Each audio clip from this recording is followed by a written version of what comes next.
Leyes por las cuales vivir. La semana pasada dejamos nuestra historia con Dios, si recuerdas, en una manera audible, dándonos sus 10 mandamientos.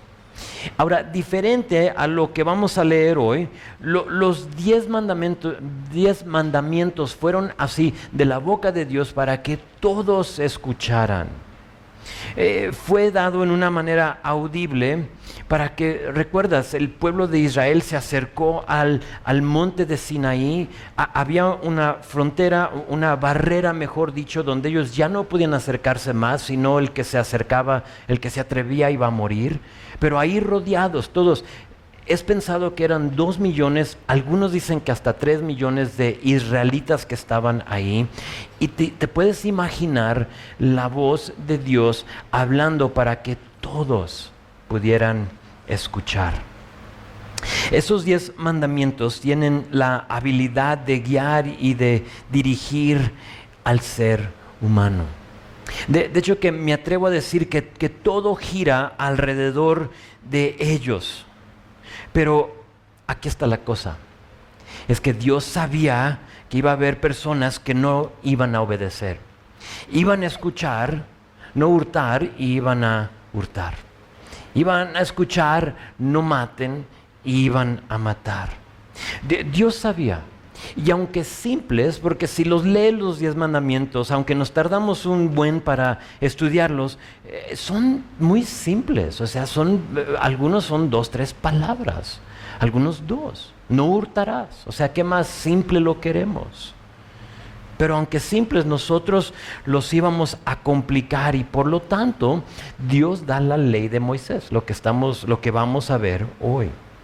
Ahora, un pequeño bosquejo del resto del libro de Éxodo. Si te gusta hacer apuntes, tomar notas, un mini bosquejo, porque ya los 10 mandamientos es como el lugar central, pero de ahí pues todavía nos quedan 20 capítulos. ¿Y qué sucede en esos 20? Puedes anotar ahí capítulo 21 a capítulo 24, va a ser la ley de Moisés. Y ahora sí, no en una manera audible, sino que ahora Moisés, ahorita veremos, va a subir, ¿sí? Va a donde está oscurecido, donde está la nube, y ahí Dios va a hablar con él personalmente. Y va a estar hablando con él y dándole lo que conocemos como la ley de Moisés. Capítulo 24 a 40, que es al resto del libro, 15 capítulos, vamos a ver el diseño y la construcción del tabernáculo.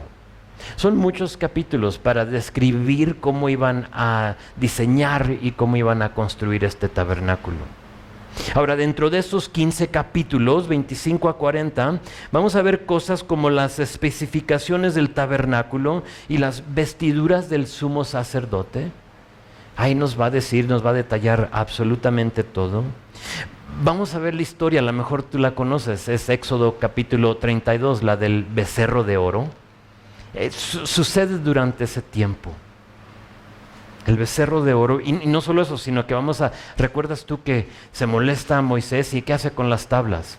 Las rompe, ¿verdad? Va a ser esa historia, ahí lo vamos a ver. Pero también vamos a ver dentro de esos 15 capítulos las nuevas tablas, porque Dios va a darle nuevas tablas, y no solo eso, sino que la construcción del tabernáculo va a ser construido de una manera portátil. Ahora, hoy Dios va a elaborar, porque todavía no llegamos a eso, estamos en esa porción del 21 al 24 de la ley de Moisés. Dios va a elaborar, se puede decir, o va a detallar los 10 mandamientos, porque sabemos que no hurtarás no era suficiente instrucción.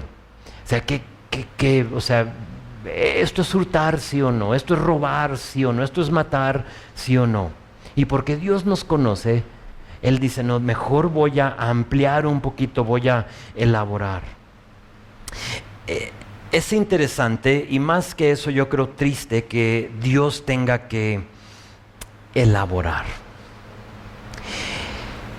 Nos conoce y sabe que la sencillez de la ley no iba a ser suficiente, y por lo tanto esta ley de Moisés. Ahora, hoy en día porque ya sé lo que algunos de ustedes van a pensar. Eso no aplica a mí. Y sé que hoy en día tenemos diferentes leyes a estas, pero tenemos que tomar en cuenta, en lo que los estudiemos, el tiempo y la cultura, porque las cosas eran diferentes a las de hoy. Algunas cosas no van a aplicar directamente a nuestra cultura, pero el principio o el precepto sí. Entonces no hay que no descartar todo lo que vamos a leer hoy, porque, por ejemplo, dices, es que pues yo no tengo un buey. Va a hablar mucho de los bueyes, de los animales, ¿sí? ¿Qué hacer cuando hace esto, cuando hace el otro? Te robas uno, se come tu pasto, etcétera, etcétera. Y a lo mejor dices, pues yo no tengo un buey, entonces pues no aplica a mí. Quizá no, o a lo mejor sí. Quizá tú sí dices, no, yo sí todavía tengo uno. Pero si no tienes, está bien, pero hoy en día a lo mejor no tenemos un buey en sí, pero sí tenemos tractores. Y un tractor cumple la función que cumplía el buey en este tiempo y en esta cultura. Pero ¿sabes lo que no ha cambiado? Es que nos seguimos peleando por tales cosas y seguimos teniendo broncas entre de nosotros por que esta persona hizo lo otro o yo hice esto y qué hago. Entonces, antes de ver esa ley, porque nos vamos a enfocar la mayoría del tiempo en ello, tenemos que ver lo que sucede inmediatamente después de que terminó de hablar Dios. Entonces da los 10 mandamientos hasta versículo 17, pero sigue versículo 18, véelo conmigo. Dice 18 y 19, todo el pueblo observaba el estruendo y los relámpagos y el sonido de la bocina y el monte que humeaba, y viéndolo el pueblo temblaron y se pusieron de lejos. Y dijeron a Moisés, habla tú con nosotros y nosotros oiremos, pero no hable Dios con nosotros para que no muramos. Pregunté la semana pasada, no sé si recuerdan, cuando terminamos, si este terror, porque es un terror que tiene la gente, o sea, hay un miedo que tienen todos. Pregunté que si este terror fue por lo que habían visto y escuchado o por la convicción de su pecado. Cualquiera la razón, le dicen a Moisés, ya no soportamos, ya no podemos más, que Dios ya no hable, ya no queremos escuchar su voz, mejor háblanos tú. Moisés responde, ve lo que dice en versículo 20. Y Moisés respondió al pueblo, les dice, no teman, porque para probaros vino Dios, y para que su temor esté delante de vosotros, para que no pequéis. Este es el versículo que me hizo a mí pensar que quizá no fue tanto lo que vieron o lo que escucharon, aunque sin duda tuvo que ser algo impresionante escuchar la voz de Dios. Pero yo creo que más fue la convicción de su pecado, o a lo mejor ambas cosas. Moisés dice que Dios habló audiblemente para probarlos y para que no pequen, dice. Y ya sabemos que este pueblo de Dios ha tenido sus problemas. Sabemos que dentro de ellos hay pecadores, así como entre de nosotros. Y porque había pecadores, sabemos que ellos ya han entrado en un patrón que los va a seguir el resto de su vida, de su tiempo con Dios. Y es el patrón es que andan con Dios, pero de pronto se alejan de Él. Y se alejaban de Dios, pero entonces tienen una necesidad. Llega un problema, va a llegar otra nación y los va a invadir. Y ellos alejados de Dios van a ver la necesidad. ¿Y qué van a hacer? Van a clamar a Dios una vez más. Y Dios, porque es bueno, es clemente, es misericordioso, ¿qué va a hacer? Los va a rescatar solo para que ellos una vez más se alejen de Dios. Sabemos que entre de ellos ha habido aquellos que se han quejado. ¿Recuerdan los versículos, las historias que tenemos sed, ¿Por qué estamos aquí en el desierto? Ha habido aquellos que han dicho, tenemos hambre, o sea, dejamos los ajos y los puerros y los cazos de carne en Egipto. Ha habido aquellos que han dicho, estamos incómodos. O sea, ya nos cansamos de estar en el desierto. Había un buen porcentaje de personas que estaban en pecado, y aquí los 10 mandamientos confrontan ese pecado de cada uno de ellos. Entonces, en mi opinión, fue tan convencedor que la reacción del pueblo es temor, es terror. Ya no queremos que nos hable, ya que pare de hablar. Moisés les dice, no teman, no teman. Ese fue el punto. Dios habló, ¿para qué? Para probarlos. Dios ha hablado para enfrentar su pecado. Y no sé si te has dado cuenta, pero cuando lees tu palabra te confronta. Te muestra tu pecado y te lo pone así enfrente de ti. Y tú tienes que, no tienes que, pero realmente no te queda otra más que tratar con Él. ¿Qué hago con lo que Dios me ha puesto por delante? La ley hace lo mismo para nosotros hoy en día. La ley me muestra, hablando de lo que estamos por ver, los 10 mandamientos, toda la ley del Antiguo Testamento nos muestra, voy a hablar por mí mismo, pero lo naco que soy. De veras. Me enseña que aparte de Él no puedo hacer absolutamente nada. Nada. Aparte de Jesús, ¿soy yo capaz de tener otros dioses? ¿Soy capaz de adulterar? ¿Soy capaz de matar, de hurtar, etcétera, etcétera? Y creo que ustedes están igual que yo. Aparte del Señor somos capaces de hacer todo eso. La ley había cumplido su propósito. Dios la había dado, todos la escucharon y cumple su propósito. Y ahora, con todos atentos, Dios empieza a hablarle a Moisés. Vean lo que pasa, verso 21. Entonces el pueblo, ahí cambia la escena. Entonces el pueblo estuvo a lejos y Moisés ve lo que hace, se acercó a la oscuridad en la cual estaba Dios. Y Jehová dijo a Moisés, así dirás a los hijos de Israel, vosotros habéis visto que he hablado desde el cielo con vosotros. Aquí ya vemos que Moisés ya sube, ya estaba ahora escuchando solo él a Dios. Entonces está hablando Dios con Moisés. No hagáis conmigo dioses, aquí empieza la ley. No hagáis conmigo dioses de plata ni dioses de oro os haréis.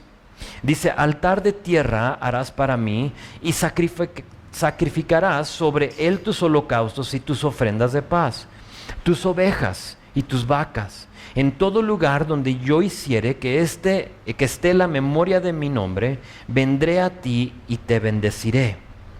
Y si me hicieres altar de piedras, no las labres de cantería, porque si alzares herramientas sobre él, lo profanarás. No subirás por gradas a mi altar, para que tu desnudez no se descubra junto a él. Moisés se acerca a esta nube, a la oscuridad, dice aquí, y ahí le da la instrucción Dios acerca del lugar para ofrecer sacrificios. Ahora, recuerden que en este momento no hay tabernáculo, todavía no existe, no hay templo. Recuerden que es un grupo, como dije, de más de 2 millones de personas que están atravesando el desierto. No tenían nada fijo, no tenían nada seguro. Todo tenía que ser portátil. Todavía no han llegado a la tierra prometida, pero necesitaban un lugar para ofrecer sacrificios. Aquí les dice en una manera muy simple lo siguiente, les dice, no hagan conmigo dioses de plata ni dioses de oro. Ahora es interesante porque en capítulo 32 es exactamente lo que van a hacer. La primer ley, no hagan estas cosas. ¿Qué hacen? Se desesperan, no baja Moisés, 40 días está hablando con Dios y dice, necesitamos adorar algo. haznos esto. Veremos la historia. Pero y luego dice, altar de tierra harán para mí. Y si me hacen, si desean hacerme un altar de piedras, no las labren de cantería, porque alzar herramientas sobre él lo profanarán. Dios no quería y jamás querrá que algo humano forme parte de su sacrificio. ¿Por qué? Porque le quitaría el enfoque al sacrificio. Mas Dios nos conoce. Dios sabe que pronto, si hacemos algo así bonito, labrado de cantería, tenemos algo así, que ¿qué haríamos? Pronto estuviéramos viendo al altar y no al sacrificio.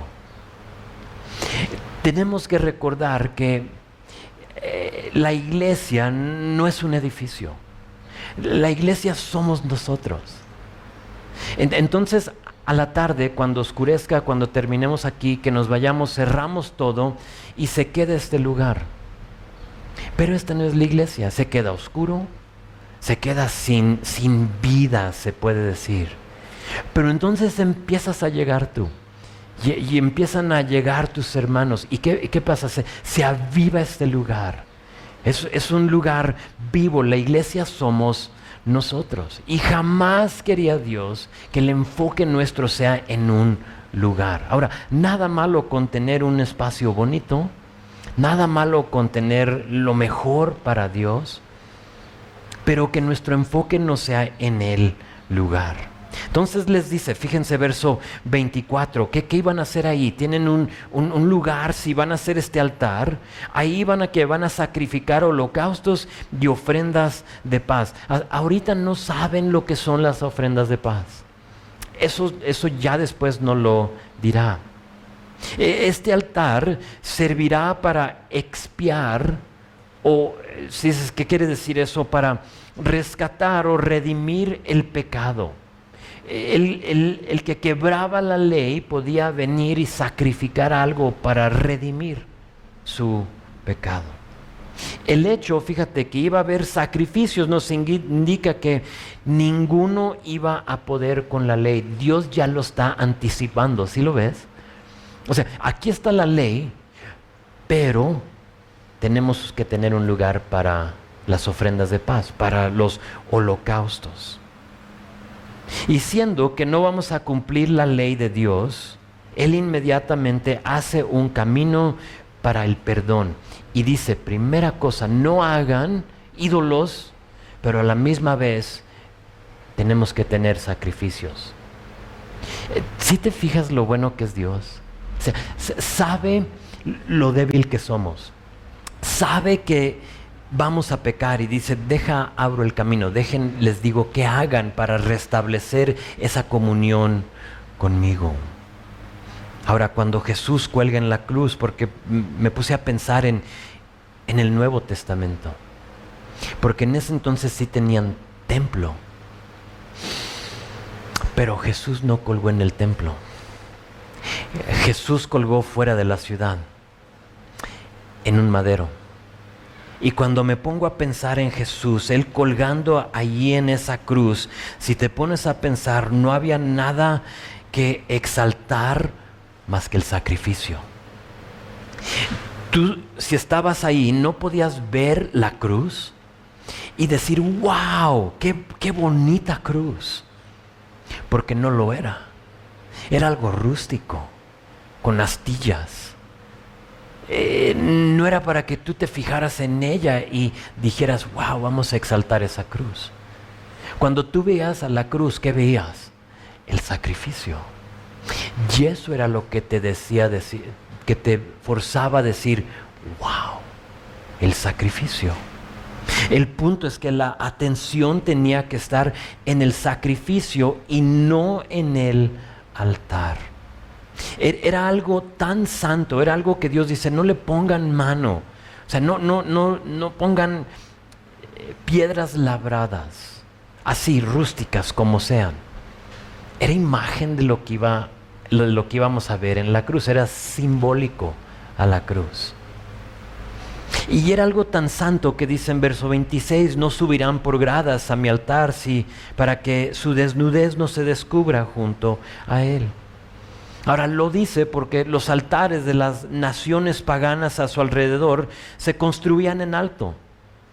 ¿Para qué? Para exaltar el altar, lo bonito que era, pero al subir las gradas, ¿qué ibas a hacer? Ibas a comprometer tu desnudez. Tenían túnicas, usaban túnicas, no pantalones como lo acostumbramos hoy.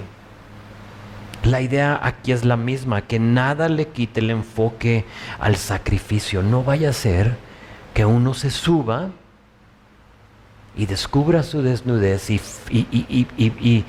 force a alguien a pecar. Entonces las primeras leyes tienen que ver con el sistema de sacrificio. No hagan imágenes, y si van a hacer un altar, un lugar para sacrificar, que sea de este tipo. Ahora vamos a ver qué más les dice Dios. Síganme a capítulo 21. Versículo 1. Dice, estas son las leyes que les propondrás. Si comprares siervo hebreo, 6 años servirá, mas al 7º saldrá libre de balde. Si entró solo saldrá. Si tenía mujer, saldrá él y su mujer con él. Si su amo le hubiera dado mujer y ella le diere hijos o hijas, la mujer y su hijo serán de su amo y él saldrá solo. Primera cosa que quiero que notes y que quiero hacer mención de ese es versículo 1. Ve la palabra que usa ahí, propondrás. Les dice, estas son las leyes que les propondrás. Ahora, no eran sugerencias. A ver si les gustan, ahí les va. No era una sugerencia. La palabra proponer es literalmente poner sobre de o constituir o apuntar. La palabra o el punto es que no era opcional. Lo que les está por decir no era como que tú podías decir, esa me gusta y esa no tanto. ¿Sí? Esta como que sí me late y esa no. Era para todos, era poner esto sobre de la gente, de todos. Y empieza con el tratamiento de siervos. Ahora, esto de siervos lo vamos a comparar con nuestra relación con Dios en un momento. Hijos a Él, siervos de Él. Pero noten que todo siervo tenía la esperanza de ser libre después de 6 años. Tú no podías tener un siervo, un esclavo más de ese tiempo. Lo comprabas, te servía y luego ya después de eso lo tenías que dejar y libre. Si él llegó con mujer y con hijos, ellos también serían libres. Pero si dentro de ese tiempo, de esos 6 años que te estaba sirviendo a ti, él adquiere una mujer o tú le dabas como amo, le dabas tú a una mujer y tenían hijos, entonces ellos permanecían con el amo. O sea, tú podías decir, me voy, soy libre y abandono a mi familia o me quedo. Ahorita vemos eso, así lo decidió Dios. Pero antes de ver lo que sigue, algo que quiero aclarar, algo que muchos han preguntado es ¿por qué no habla la palabra contra la esclavitud? Porque aquí si te fijas, no es como que lo está aprobando, pero tampoco dice que no era algo malo. Y esa pregunta surge, y esa pregunta los que no conocen al Señor la hacen. Si es un Dios bueno, ¿por qué aprobó de esto? O sea, ¿por qué lo permite? ¿Por qué hay leyes legalizando esto? Es una buena pregunta y para contestarla tenemos que entender unas cosas. La esclavitud o los siervos se veía muy diferente en estos tiempos a hoy en día o en los últimos siglos. Sé que en Estados Unidos hubo mucho tiempo donde hubo esclavos y tenían esclavos. Pero la primera cosa que quiero que sepas es que en este entonces los esclavos no eran elegidos exclusivamente por raza, como sucedió en Estados Unidos. La gente morena, de raza morena, era en general los que eran esclavos. En este tiempo no era así, no era por nacionalidad o por color de su piel, diferente a hoy. Otra cosa, para muchos su decisión de venderse como un esclavo tenía más que ver porque no podían pagar una deuda o proveer por su familia. Entonces, si tú tenías una deuda, tú podías ir a venderte a esa persona y decir, o sea, no tengo con qué pagarte. Y por lo tanto, me ofrezco como esclavo. Era una opción de mejor trabajar por alguien más que al mismo tiempo ellos estaban proveyendo lo cotidiano para ti. Entonces tú podías, era una opción, era parte de esa esclavitud que había en este momento. Pero la otra cosa es que para los tiempos del Nuevo Testamento no era raro que un doctor, un abogado, algo así de que digamos ya un profesional, un profesionista, sea esclavo. O sea, sea esclavo, sea siervo de su amo, porque sabes que al serlo tenías todo lo que necesitabas. Era como tu trabajo. Tú como doctor podías ser, yo quiero ser el doctor de esta familia. Y eras el esclavo, entre comillas, o el siervo de esa familia o de ese amo. Sin duda, había aquellas naciones que esclavizaban a la gente. O sea, no hace mucho que estábamos viendo que los israelitas eran ¿qué? A los egipcios, esclavos, ¿sí? Muy diferente, ¿sí? O sea, sí había aquellos que maltrataban, que esclavizaban a la gente, pero no todos lo hacían. Y versículos 5 y 6 nos lo confirma. Vean lo que está diciendo aquí. Y si el siervo dijere, yo amo a mi señor. Ahora, ¿cuál esclavo de Estados Unidos trabajando en el campo iba a decir eso? Era raro. Pero en este entonces había, si dijera un siervo, yo amo a mi señor y a mi mujer y a mis hijos, no saldré libre. Entonces su amo lo llevará ante los jueces y le hará estar junto a la puerta o al poste, y su amo le horadará o le va a perforar la oreja con lesna o con un punzón, y será su siervo para siempre. El siervo que decidía ser esclavo, o sea, voluntariamente, si lo están viendo, tú voluntariamente decías, yo quiero ser un esclavo.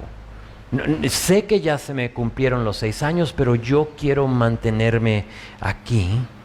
Podía ir a su amo y pedirle que lo aceptara como su esclavo, como su sirviente.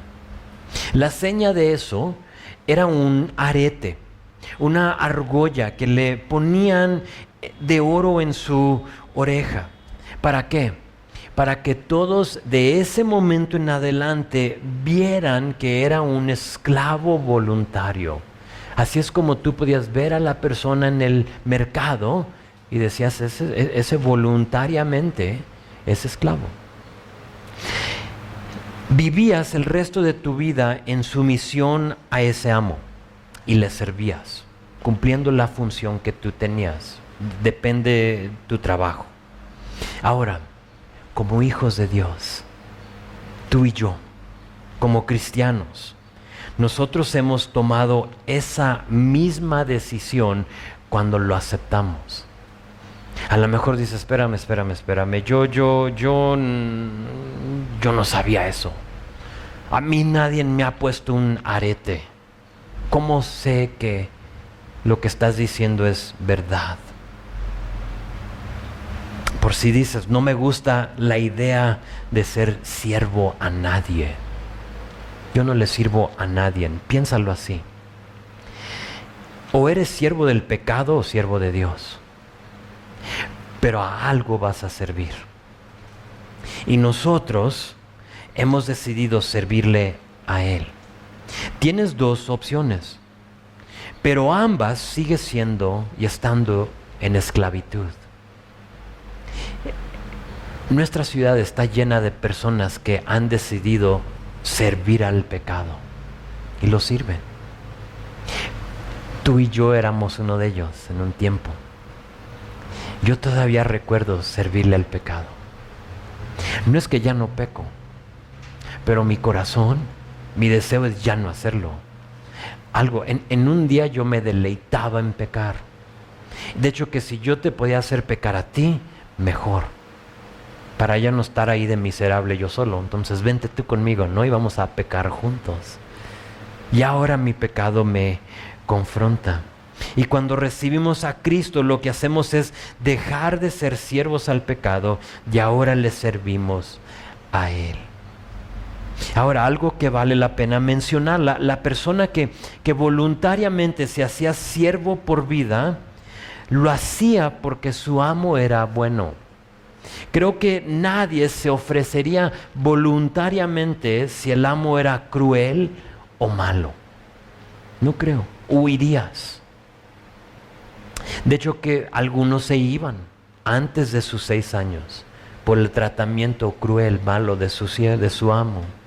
Y sabes, de la misma manera, nuestro amo, Dios, es un amo amoroso, paciente, es un amo misericordioso, lleno de gracia, etcétera, etcétera. ¿Quién no le quiere servir a Él? O sea, llegas a los pies del Señor y te das cuenta lo bueno que es. Y dices, yo le quiero servir a Él. Voluntariamente, nadie me tiene que forzar a servirle a Él. Yo soy un esclavo de estos que ha puesto su oreja ahí y dice, órale, ponme el arete. Es tan bueno nuestro Dios que en Juan 15, capítulo 15, versículo 15, lo puedes anotar ahí, Jesús hablándole a sus discípulos, les dice, ya no los llamo siervos, ¿te acuerdas? Sino que ahora, ¿qué? Amigos. Oh, yo sé que esos son, pero ya no les llamo siervos. Ahora tenemos una relación diferente, ahora somos amigos. ¿Por qué? Porque todo lo que me ha dicho el Padre se los he dicho a ustedes. Y un amo no le iba a decir todo al siervo, pero cambió. Hablaba Jesús de esto. Todo lo que el Padre le dijo nos lo ha dado a nosotros. Aquí lo tenemos. Entonces en Cristo todo cambia y lo que éramos en un tiempo también cambió y nuestra relación con Él es diferente. Amigos, ya no siervos. Pues eso dice de esclavos, pero sigue en versículo 7. Y cuando alguno vendiere su hija por sierva, no saldrá ella como suelen salir los siervos, si no agradare a su señor, por lo cual no la tomó por esposa, se le permitirá que se rescate y no podrá vender a pueblo extraño cuando la desechare. Mas si la hubiera desposado con su hijo, hará con ella según la costumbre de las hijas. Si tomare para él otra mujer, no disminuirá su alimento, ni su vestido, ni el deber conyugal. Verso 11, y si ninguna de estas 3 cosas hiciere, ella saldrá de gracia sin dinero.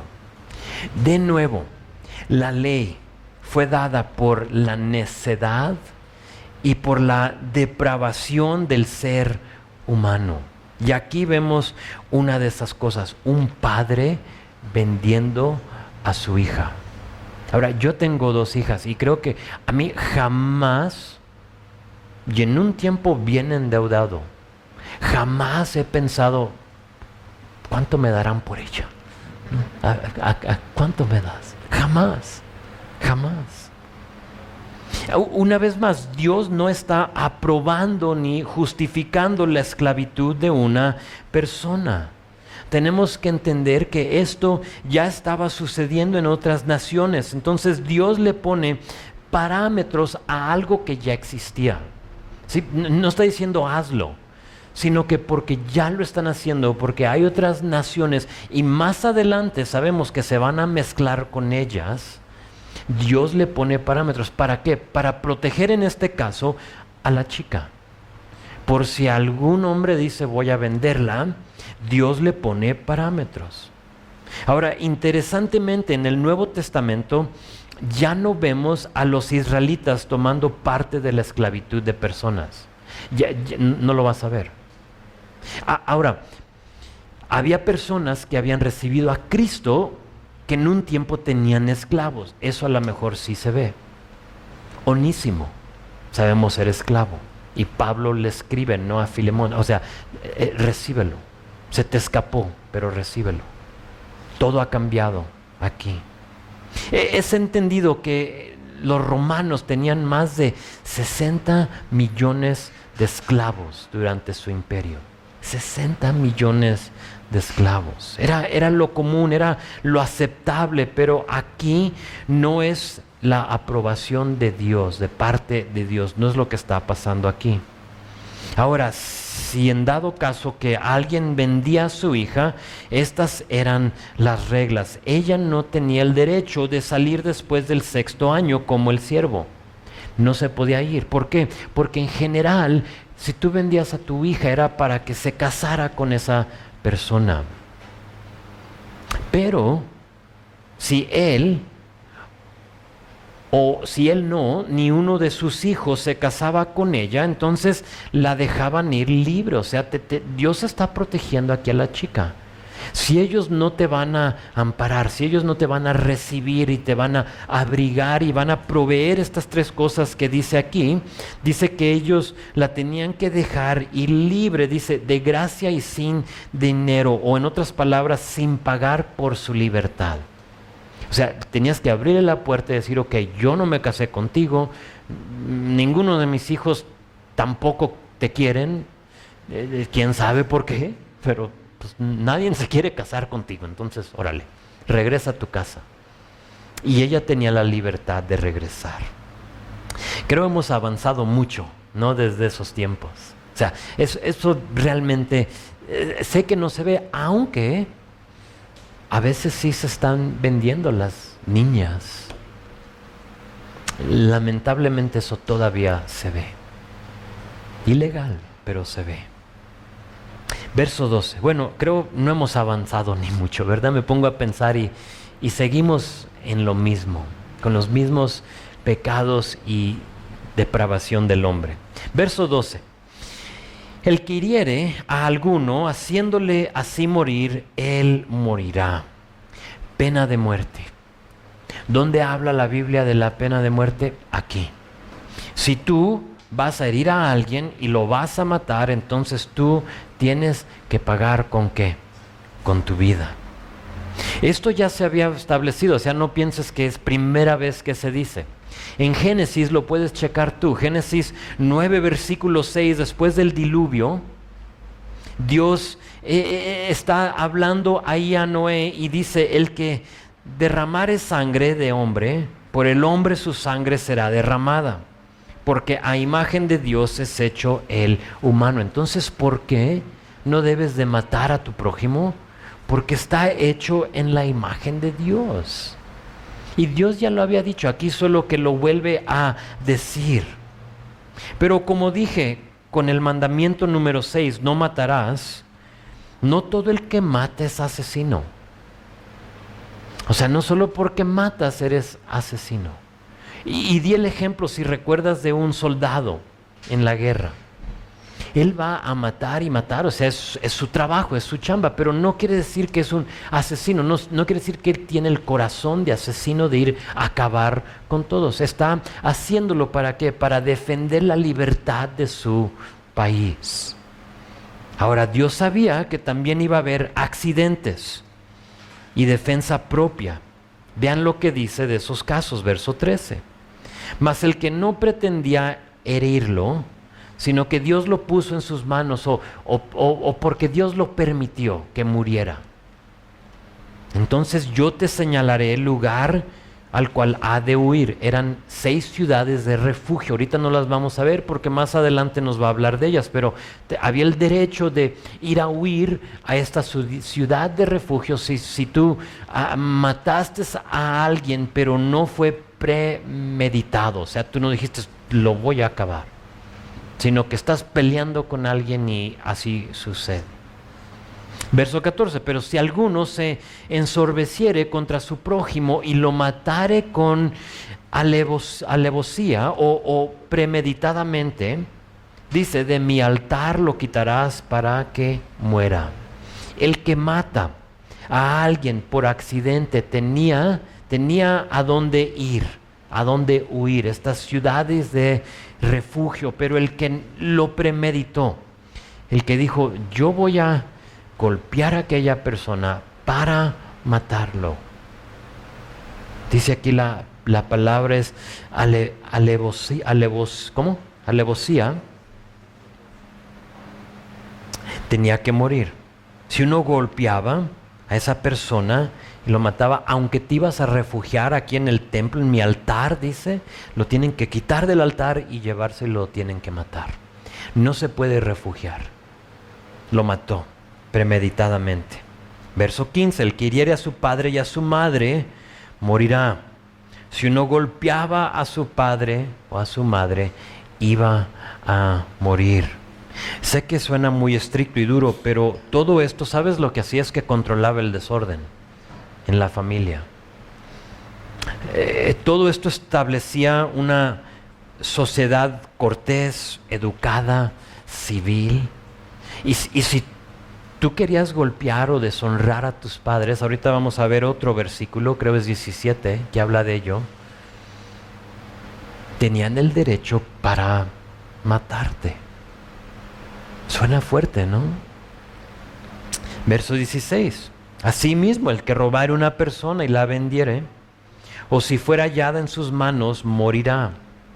Esto lo vimos con el 8º mandamiento, no hurtarás. El secuestro de personas, ¿qué es esto? Lo que está hablando aquí, robarse a una persona, era prohibido y castigado por muerte. Si tú estabas secuestrando a gente y te agarraban así con la persona o en la transacción de que tú estás vendiendo y tomando el dinero, eras culpable y por lo tanto tenías que morir. Esa sería la única cosa que va a merecer muerte por robar. Ninguna otra cosa. Tú puedes robar cualquier otra cosa, pero no merecía muerte. A lo menos que Dios lo diga. Como con Acán. Si te sabes la historia de Josué, cuando entran y toman cautivo y derrotan a Jericó, Acán, uno de los hombres, roba algunas cosas y Dios después dice, sí, sáquenlo, señálenlo y maten. De hecho que apedrean a toda su familia, no solo a él.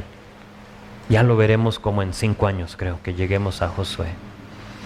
Verso 17 va con verso 15. Igualmente, el que maldijere a su padre o a su madre, morirá. Otras versiones por maldecir habla de, yo creo dicen el que deshonra o que el que insulta a sus padres morirá. De por sí somos pocos aquí, pero imagínate si esto todavía era vigente. Creo que estuviera aquí vacía la iglesia. 2, 3 a lo mejor de ustedes. Porque creo en un momento u otro todos hemos deshonrado a nuestros padres. Pero sabes, me detengo ahí para decir esto. No sé si te das cuenta, pero cada una de estas leyes tiene que ver con ¿qué? Con el corazón. Con el corazón. El corazón es el que está corrompido. Todo tiene que ver con el cumplimiento de los 10 mandamientos. Si nomás cumplían esos 10, no había motivo para escribir todas estas leyes.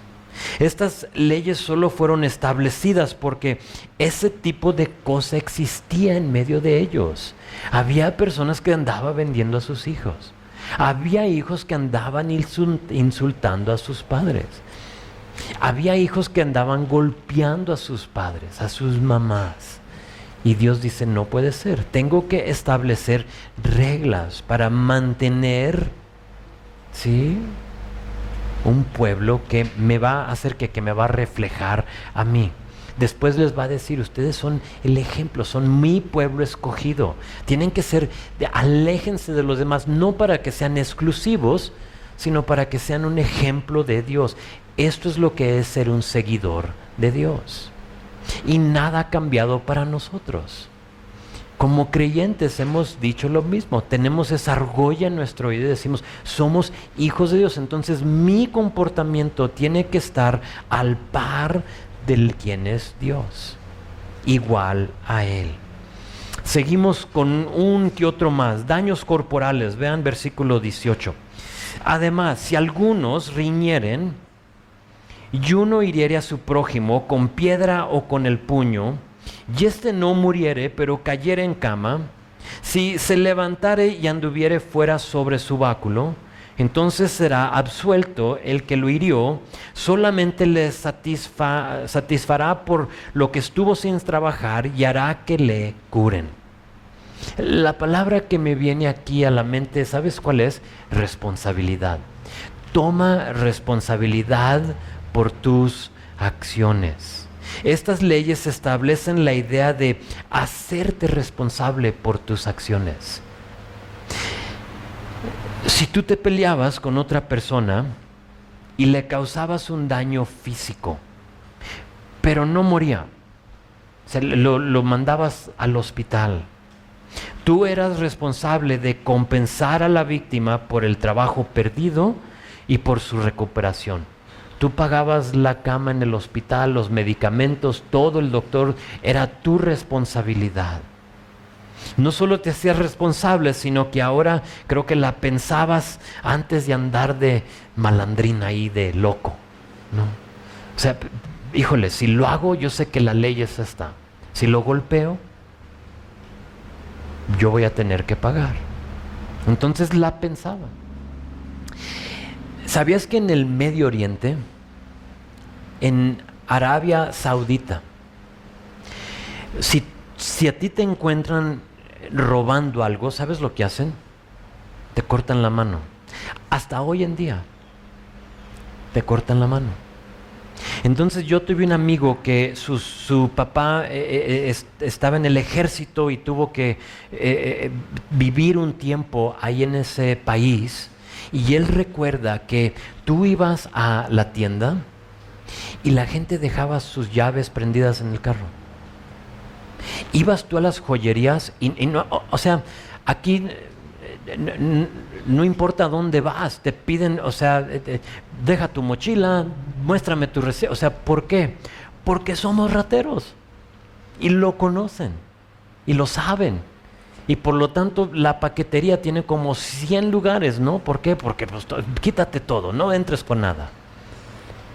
Y checa mi recibo y ponle ahí el sello y pasas, das 2, 3 pasos y deja ver el sello y otra vez. ¿Por qué? Porque robamos. Pero ahí, ¿sabes? Dice que las joyerías no hay ni un policía, no hay nadie, está todo así abierto. ¿Por qué? Porque la gente sabe, si tú robas, te cortan la mano. Y eso pasa, o sea, sí suena un poco fuerte, pero créeme, hay como una libertad de poder vivir en paz. Me contaba una hermanita la semana pasada, mientras que ellos estaban comiendo, se le metieron a su casa y le robaron un montón de cosas.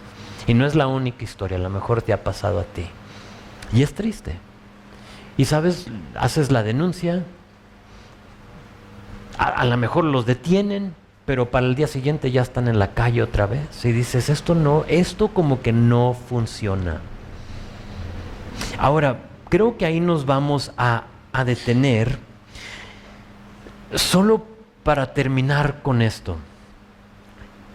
La razón que nuestras reglas, la razón que los sellos y los guardias y nuestro sistema judicial no funciona, no es porque no es un buen sistema, sino porque nosotros no somos buenas personas. ¿Sí? Porque aún cortándote la mano, si tú no tratas con el pecado, vas a robar otra vez. ¿Por qué? Porque te queda otra mano. Y dices tú, pues ahora robo con esta. Entonces, ¿cuál es la solución? Cristo. Cristo. Porque como dije al principio, sin Cristo, todos somos capaces de hacer estas cosas. De vez en cuando lees tus historias en el periódico, en el internet, de los padres que tienen a sus hijos encerrados en un cuarto, en una jaula, encadenados, con piojos, y huye uno de ellos y se dan cuenta que no era solo uno, sino que eran 2, 3, 4 niños. No saben leer, no saben escribir, no saben hablar. Y lees tú la historia y dices, ¿cómo puede ser? Es la depravación del ser humano. Es que en nosotros no mora nada bueno. Y dejados a nosotros mismos, a nuestras decisiones, aparte de Cristo, somos capaces de hacer lo mismo. De golpear, de matar, de hurtar, de adulterar, de tener otros dioses, de exaltar otra cosa que no es Él. Y la solución es Cristo. Entonces a lo mejor llegamos hasta versículo 19. Y a lo mejor tú lo has visto y dices, es que pues nada de eso aplica a mí. Yo no he vendido a mis hijas. La he pensado, pero pues no encontré nadie en que me la comprara. Entonces, no aplica a mí. Lo que sí aplica a nosotros es que somos pecadores. Y necesitamos alguien que nos rescate. Y ese alguien tiene un nombre, su nombre es Jesús. Y Jesús vino para rescatarnos de nuestra maldad. Dice Primera de Juan 1:9, que si confesamos nuestros pecados, Él es fiel y justo, fíjate, para perdonar nuestros pecados, pero no solo eso, sino que limpiarnos de toda ¿qué? Maldad. De toda maldad. Hay un gran intercambio cuando llegamos a los pies de Cristo, que Él toma esa maldad, la perdona, se olvida de ella y nos da un corazón nuevo. Dice Ezequiel que cambia un corazón de piedra y nos da uno de ¿qué? De carne. Y ese corazón que en un tiempo quería desobedecer y matar y hurtar y todo lo demás, cambia con Cristo. Y si tú no has experimentado ese cambio en tu vida, hoy lo puedes hacer. Hoy puedes decir, Señor, perdóname. Perdóname. Ahora, como creyente, vamos a seguir pecando. Y por lo tanto, dice Juan, que tenemos un abogado. Y su nombre es el mismo Jesucristo. Y porque es nuestro abogado, Él sabes lo que hace es que cuando tú pecas, Él va y presenta tu pecado delante de Dios y dice, yo morí por Él. Entonces tú te arrepientes, Él muere por Él y ahora eres perdonado, restaurado con Dios una vez más. Entonces eso lo debemos de hacer en una manera cotidiana, porque creo que, híjole, si un día puedes pasar sin pecar, se me hacen muchos. Diario necesitamos el perdón y la gracia de Dios.